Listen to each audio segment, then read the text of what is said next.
Hi, welcome to Gemstone Tarot. This is just a quick video for the new moon in Pisces, which is on the 13th of March. Okay, so we're going to just have a look at a quick thing about the new moon, which comes from the astrological diary, and then we're going to do a bit of vice versa tarot and a little bit of Creatures of the Moon by Rebecca Schoenecker. I really hope that I'm saying that right.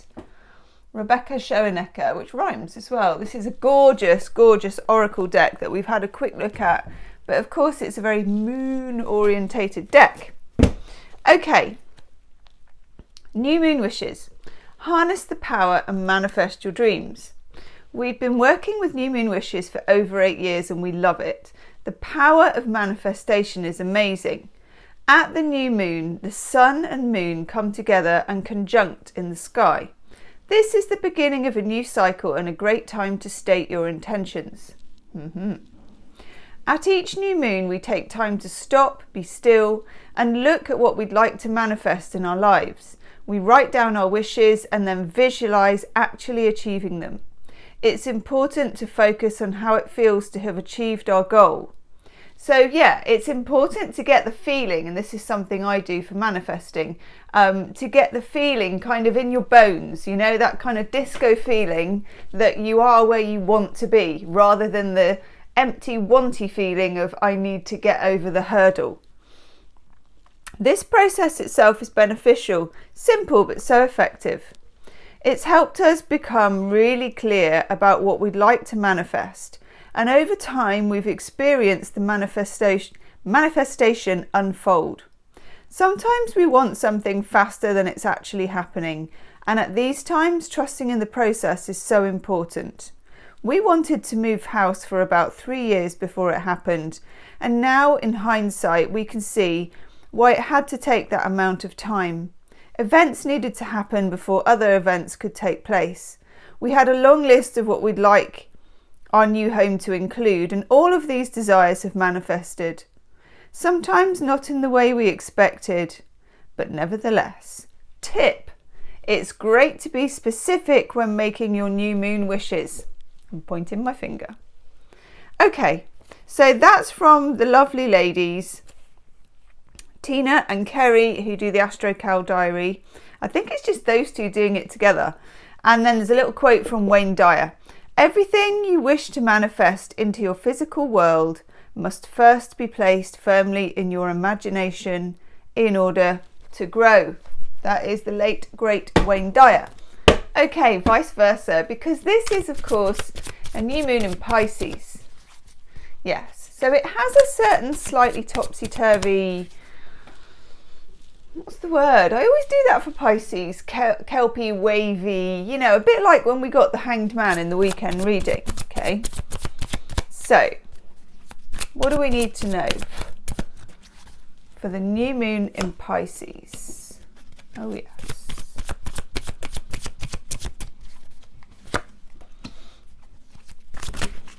Oh, hello. Hello, hello. Haven't used vice versa for a while, have we?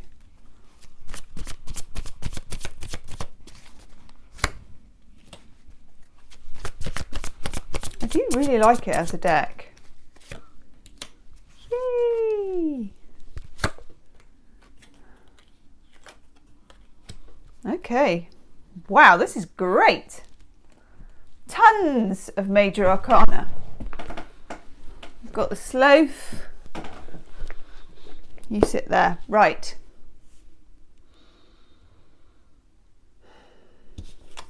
This one's pretty self-explanatory, but we've got the Magician.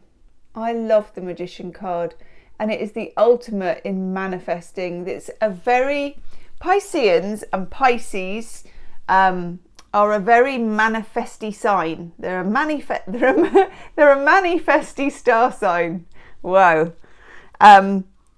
It's just something that Pisceans can do, and it's natural, okay? Timekeeping, no. Manifesting, yes. The Magician, Bee Gees styley, staying alive, he brings it down. As above, so below, okay?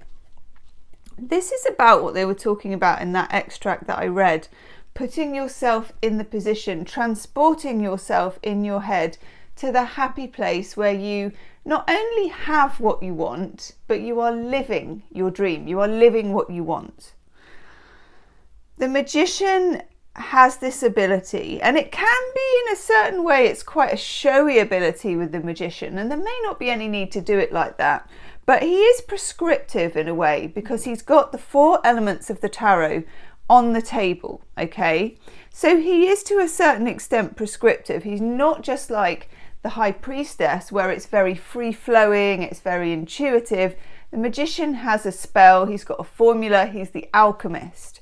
So like when it said in the extract, don't be afraid to be detailed. Don't be afraid to be detailed and very businesslike in a way about your new moon intentions, your new moon wishes. It's spiritual, but also a certain expectation, like you're kind of writing out a manifesto for your manifesting. Oh, I like that. That could be a t-shirt. Okay, now this is kind of represented in that we have that Magician, but we also have here a very pedestrian card, Sun in Virgo, the 8 of Pentacles. There is still a need, even when you're manifesting, even when you're getting the things that you want, or even when you're kind of finding yourself on the right trajectory, there's still a need to knock out the Pentacles. This is about detail. One sec, I'm going to use my bee mug. Like that. I know. This is about detail. This is about hammering out the deets, okay? Making your list, following up on it, and still to a certain extent making the 3D effort. Because manifesting sometimes has the reputation of, you know, thoughts become things and you just think it and then it pops up. I don't think it's quite like that. It's like a combination of getting yourself into the Magician's mindset and then alongside it, because you know it's here, doing the necessary work that you would do if you had it, as if you were living that life. Leave me a comment though, let me know, because I think it's also quite individual. Let me know how manifesting feels for you, okay? What your process is, anything you want to let me know about it in the comments section. Okay, this is interesting. We get the 9 of Wands, which is a card of drawing boundaries, and there's still a need to draw boundaries. Usually between manifesting and fantasy is a boundary that I often encounter, but also we've got the Tower. I know. This is when you have to be careful what you wish for, especially in a Piscean new moon, because quirky, you know, topsy-turvy, you could get it and then some, okay? And sometimes it feels quite shocking to get what we want. And I know that sounds weird, but especially if you've spent a lifetime as a child being told you have to work hard for what you want, life is a struggle, you know, you got to let others in front of you in the cake queue. Not necessarily. Sometimes it's just an open door. You ask, it's already there, it's given, that's it. Sometimes it's really easy. For some people it's easy, other people experience it differently, but you can change the way you experience it, okay? If you can, expect it to be easy. Enjoy it, okay? I like it. Then we get, this is rather good for a new moon reading, the Wheel of Fortune. There's that Magician again, look at that. Ho ho. So we've got the Wheel of Fortune here, and now the Magician is holding up what I think is called an ankh. This is very fortuitous. I like this a lot. 2 major arcanas, Magician and the Wheel of Fortune. That is some good juju, people. Get manifesting. Now, we also have the Hierophant, the High Priest. I like this energy. So some of your manifesting might be to do with work. It might be to do with the 8 of Pentacles. And we also have here the 10 of Pentacles, manifesting security. And that is the other thing. especially if you are an empath or if you are very spiritual, sometimes money and security has a bad reputation, okay? Money is energy like anything else.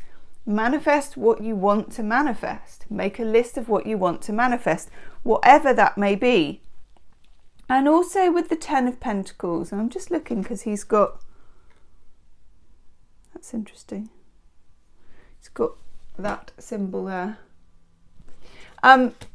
It kind of to me looks like an ankh the other way around. That ankh is quite important. Anyone who knows what that means, please leave me a comment in the comment section. There's nothing wrong with manifesting a stable, secure future. Okay, nothing wrong at all. And then we get the Knight of Pentacles. Mr. Spreadsheet. There is a certain amount here of Pisces and Virgo. Pisces is the dreamy part. Virgo handles the details. I think we need to be in both camps for this new moon.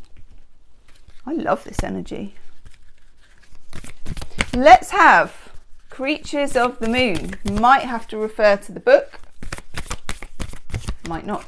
Woo! Yes! Oh, we don't need to. I like this a lot.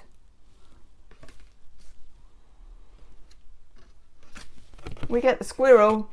You know what I'm always saying about storing your nuts, okay? Getting your nuts in a row, storing your nuts. That is the Eight of Pentacles. That is the Virgo part. That's doing the details and the work, okay? The squirrel card. Squirrels work very hard. And then we get the will.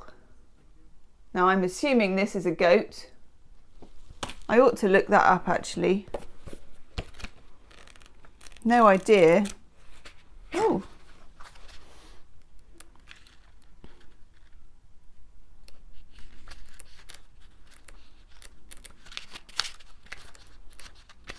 Oh, you have to know what it is. It's like, okay. Oh, bees. These cards are gorgeous, by the way. I fully recommend them. I assume they're still in print. It's goat. I love this.